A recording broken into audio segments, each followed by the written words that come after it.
Hi everyone, Dr. Ty and Dr. Sean here.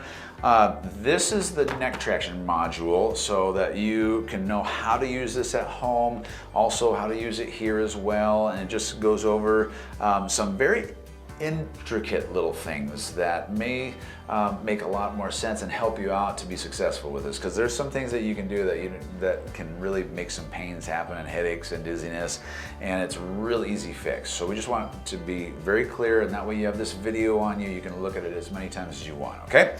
So for your home kit, this is the neck traction unit that what it looks like in the packaging, okay? So what we're gonna do, take this guy out of here, okay? Comes with the neck traction unit itself, okay, and then it comes with this puck looking thing, okay, so I'll explain what that is.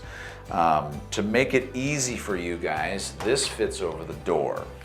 All right, I'm going to use Dr. Sean as the example on this one just because it's already set up, but for this I'll show you how to put it on your door.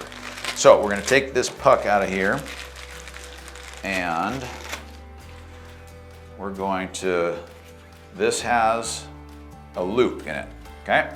So this loop goes through this loop, and then we thread this guy back through the loop, and then pull it tight, there you go. Now it's connected, yay. All right, so now what happens, we throw this guy, the puck, over the edge of the door. Now it's tight in there, I can hang on it, okay? This is a solid core door. I recommend a good solid core door. The only ones that are going to be in your house are going to be maybe the garage, out to the garage door or whatever. You can try it with more of the hollow core doors. Just be careful. We don't want to break your door or anything like that. But now we've got our neck traction, so now we have to make sure we have it at the right height. And as we taught you here, you want this bar just a little above shoulder level. So that would be optimum really for placement. So how do we get that there? Well, all you do is put some knots in the rope. Okay, so you put a few knots in here and that'll shorten it up. The other option for the neck traction, if you don't have a door that'll handle that, you can get some eye bolts, stick that eye bolt in here into a stud, and then get a carabiner. It's a little climbing clip, and put the carabiner on here and then clip it on here at whatever height it works best, and then you have a solid foundation for that as well, okay? So those are a couple different, especially if there's a couple of people using it, then, or a family that's using it, then you can have different ones. If you want to upgrade and spend the money on something like this I got actually at a boating store, a marine store. It's for a sailboat. So that works too. There's another option through Pettibon. It's $100, I think. And that's my cost for it. I don't sell it for anything more, but it's nice. It's what we have here, and we just clip it in for different different height people. Okay, so there's those options, but yeah, this is how we install it into the door. Okay, now just to review how to do your neck traction. It's really, really important. There's a few things that we want to know. Number one, go ahead, Doc, come on over here. He's really tall, so we're gonna put that thing up as far as we can. Excellent. And this is even a little bit short for him, so he's gonna have to scrunch, but he's a real tall guy, so that's all right. So he's gonna first put it behind his neck, and he's gonna put it all the way down, okay? I like to go reverse grip on that, okay? This goes underneath the chin. He's gonna look up though, first. So what the looking up does is it traps this part down low in your neck. What can happen is when we don't do this, and we go down and we stand up and we put our head forward, whoop, this creeps up a little bit, okay? And then we go down, it creeps up again, down, creeps up again. And now we're starting to push in this part of our spine.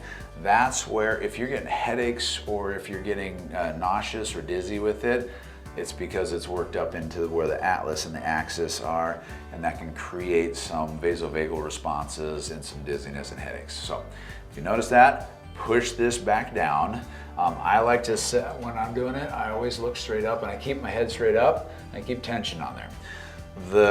The bar goes underneath the chin so that it can use that as a little bit of a fulcrum. We want to feel pressure in here opening up the soft tissues of the anterior structures of the neck, opening up those disc spaces, getting the fluid pumped and everything like that, okay?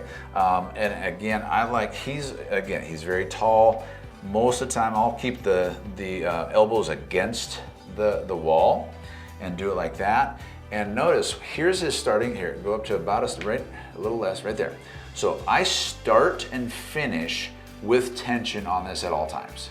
So now his motion's not very far. He's gonna squat down, stick his butt out a little bit, boom, hold it for 3 seconds, come up just a little bit for 3 seconds, and then come down for 3 seconds, and then up for 3 seconds, and then that's the repetition. So notice he's not having to go that far and he's not standing all the way up, because then that takes the pressure off here. So it's just here, here, here, here, always keeping that tension on there, and then always looking up, keeping the head up. So what this does, now over time, what I always do when I do my, my neck traction, my first one is, because we're doing 25 starting with, working our way up to 60. So the ultimate goal is you want to be suited and doing 60 every time. I'm doing 60 all the time. When I do my 60, my first 7 or so are pretty gentle. Okay, it takes a little bit to warm that neck up, and so I want to give it time, because otherwise if I go right into it, it kind of hurts a little bit, and you can actually strain a muscle. So start off gentle with your pulls, and then work your way up to where, I mean, I could just about hang from my neck if I wanted to once I'm warm. Okay, it feels really good. And again, what is this doing? We want to restore the cervical curve. We want to stretch the structures on the anterior side of our neck. We want to pump the disc spaces. We're actually pumping cerebral spinal fluid with this as well. What that does is that nourishes our brain and our spinal cord. All kinds of great things come from this neck traction. So make sure this is part of your routine. Wobble, neck traction, wobble, whatever you want to do first is fine. That's in the morning time or when you get home from work. And then the second time you're going to do the neck traction, the wobble, and then lay on the spinal molding blocks. That's what finishes off the day. Okay? You can also do this before you work out. Maybe don't do as many repetitions, maybe do 30 to 40 before you work out. But what this does is it just gets the spine ready to do something, whether it's the spinal molding or working out or whatever. Okay, so that's what the neck traction looks like. That's what it does. That's how we hang it on our door at home, or again, find a stud and screw an eye bolt. That's a good cheap way of doing things. And that's the neck traction. So make sure you're always following through with that, because that's going to make a big change. And again, the change in our spine, the better it looks, the better longevity and health we have over time. And that's what it's all about, is you being fantastic later on. Okay, so this is Dr. Sean, Dr. Ty signing off. Be blessed and be a blessing.